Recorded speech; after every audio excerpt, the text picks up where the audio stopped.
Chapter 263, Spiritual Perception and Attempt. Under the dim crimson moonlight, Klein pulled back his blanket and got up. For a seer, putting weight on dreams was a basic requirement, and the dream he just had could never be dismissed as a simple nightmare. Dressed in relatively comfortable clothes, he came before the full-body mirror and said in a low voice, "I dreamed of the blood-stained door in that room." Miss Bodyguard's figure slowly outlined itself above the mirror. She replied expressionlessly, "The influence of the evil spirit's aura. It will gradually weaken until it disappears." "Is that so?" Klein nodded slightly and returned to the side of the bed. He picked up the gold pocket watch and popped it open. Seeing that it was still early, he lay back down to sleep. This time, he no longer encountered the same dream as before. Sunday morning the next day, in high spirits, Klein made himself a soft-boiled egg to go with buttered bread. In the Lone Kingdom, or rather in the countries of the northern continent, it was a must for gentlemen to read the newspapers at breakfast, and Klein was no exception. He opened up the newspapers. He subscribed to Tussock Times, Backland Morning Post, and Backland Bulletin. The Civil Servant Unified Examination Bill has been officially passed by the House of Lords. The first examination will be held in early December, and the second examination will be held at the end of January next year. The final interview will be held 2 weeks after that, within a week. The government will announce the positions and requirements involved in this exam and begin the registration process. Reporters surmise that most of it will be held in Backland. Klein scanned the contents, picked up his cup, and sipped his side black tea. He couldn't help but think of Benson and thought to himself, the bill is passed at the end of September. The positions will be announced in the beginning of October, and registrations will be completed by early November. The examinations will start at the beginning of December. The timing is tight and very unreasonable. That implies how much of a rush the king and the prime minister is in to have this enacted. But that's advantageous for Benson. He prepared 2 months ahead of everyone else. Even if he can't compare to the elite graduates of the universities, he would definitely be able to beat most of his competition. And the positions the elites are aiming for wouldn't clash with his. He should be fine. Klein wanted to tap his chest for times to draw out a crimson moon and say, "May the goddess bless him." But then he remembered that Miss Bodyguard was nearby and resisted the urge. After all, he had claimed to be a believer of the god of steam and machinery. After finishing his last mouthful of bread, he continued reading the papers. Both houses have passed the National Atmospheric Pollution Council bill, allowing the government to set up such an organization. The coming month will be a critical period for the various parties to become a member of the council. An independent alkali industry public prosecutor has been approved, with the goal of minimizing the pollution levels in acid and alkali factories. The 5th page doesn't have an advertisement for the purchase of goods from the Ernst firm. There's no need to consider participating in the Beyonder gathering tomorrow night. Tingen City to Daffodil Street. Benson read and reread the news in the papers, forgetting the bread on his plate. The Civil Servant Unified Examination Bill was passed. Dressed in a long, black dress, Melissa looked at her brother, who was acting oddly. The newspapers from the past few days had been playing up the bill that would be passed this time. Benson finally put down the newspaper, wiped his black hair, and exhaled slowly. Yes! At this moment, the two of them suddenly fell into silence. The room was completely silent. It even lacked the sound of knives and forks colliding with the dining plates. The indescribable atmosphere was broken by Bella, the maid who came out of the kitchen. Benson smiled and said, "This is foreseeable. Actually, the most important thing is the previous piece of news." Oh, Melissa's expression was unusually quiet. Benson took a bite of his bread and smiled. The news that the Backland Polytechnic will be restructured into a university. It'll formally accept students next year. It won't need tests on grammar and classical literature, but will instead focus on the technical aspects. It's very suitable for graduates and students of technical schools everywhere. Melissa, I think you can try. But Melissa subconsciously retorted. Benson interrupted her with a smile. Its tuition will be half as cheap as the Tingen, Perth, Kaboi, and Backland, and the other universities. It's equivalent to the Constant Industry University in Midseashire, and there will be even more opportunities for scholarships. Melissa, don't you like machinery, steam, and this stuff? This is the best opportunity for you to have access to much advanced and deeper knowledge. Give it a try. How about it? Don't worry about wasting money. Although that money can allow us to maintain our present lives without working, we're still young. We must not define our lives like this. As you can see, compared to a few months ago, my grammar has improved a lot. It might be better if we change environments. I know you can't bear to part with Tingen and this place. Well, we'll come back eventually, but not when we're young.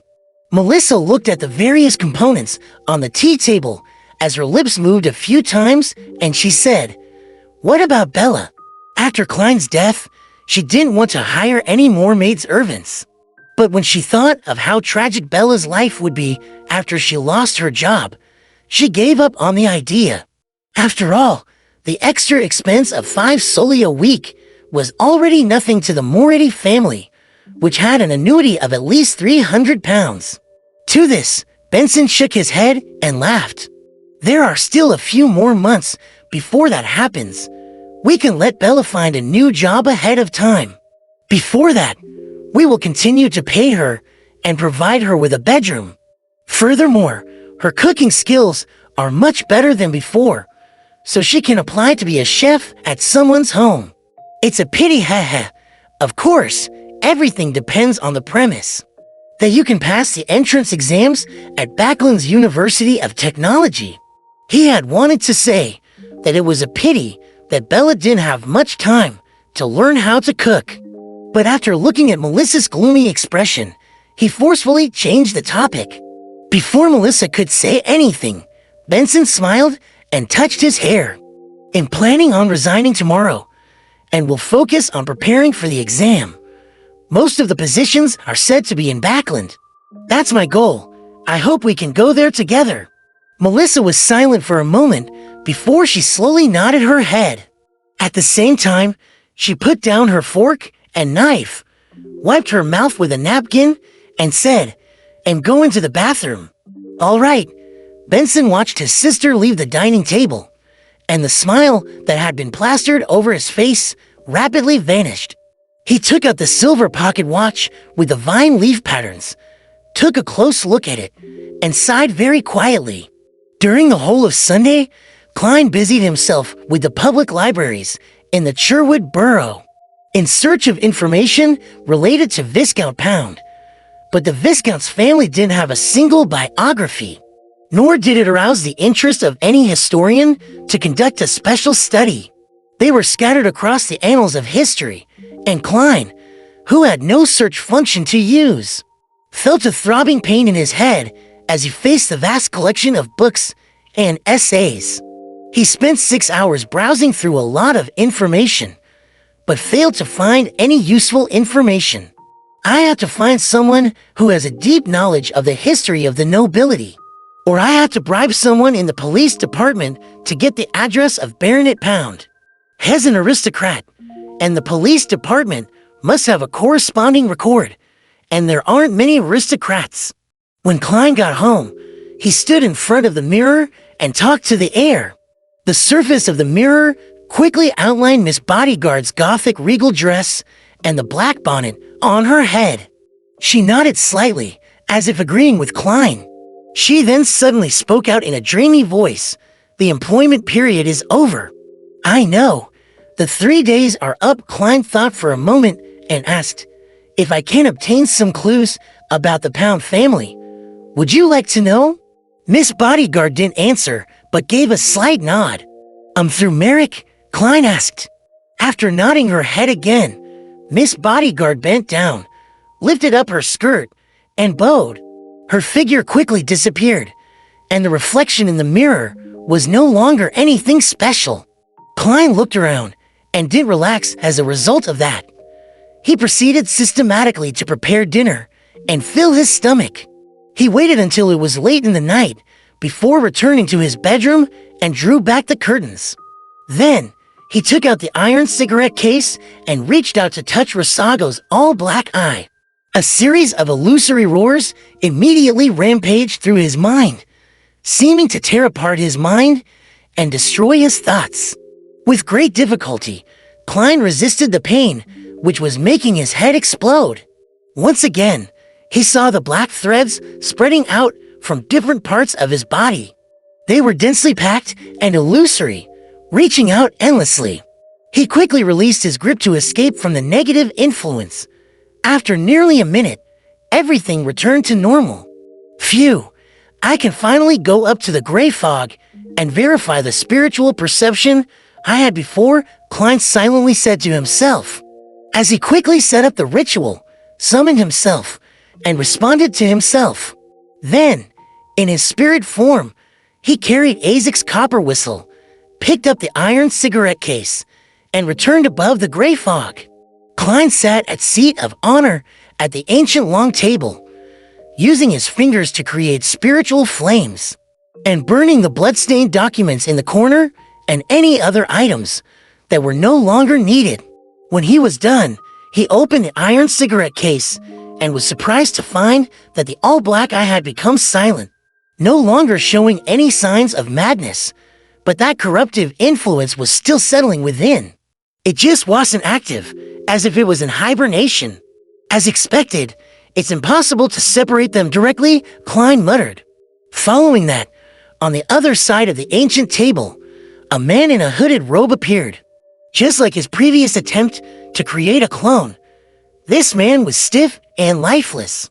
It was obvious that he wasn't someone real at a glance. There was no way he could deceive the members of the Tarot Club. However, Klein already had an idea regarding this. He extended his hand and held the all-black eye. There was silence in his ears, and there were no longer any terrifying howls. Using the Amass Beyonder characteristic, he could see that there were also black threads floating out from the fake body opposite him. Soon after, Klein carefully let his spirituality spread out through the all-black eye, touching a few of the illusory threads. All of a sudden, he felt like he was holding onto something. With a thought from him, the fake person raised his hand. It worked. I can use the ability of the Nimblewright Master to create a fake Tarot Club member. However, this is draining on me. I'm unable to maintain a second 1 HMM. The symbol on the back of the chair won't change accordingly, but it's not like Miss Justice, and the rest can see it. Klein happily practiced, over and over again, even learning how to manipulate his clone's throat and mouth to let him speak. When his spirituality was almost exhausted, he smiled and said to the fake person in front of him, "Welcome, new member. Which tarot card do you wish to draw?" After saying that, he closed his mouth. The fake person opposite him lifted his hand to stroke his chin as he laughed hoarsely. "World. I choose the card the World."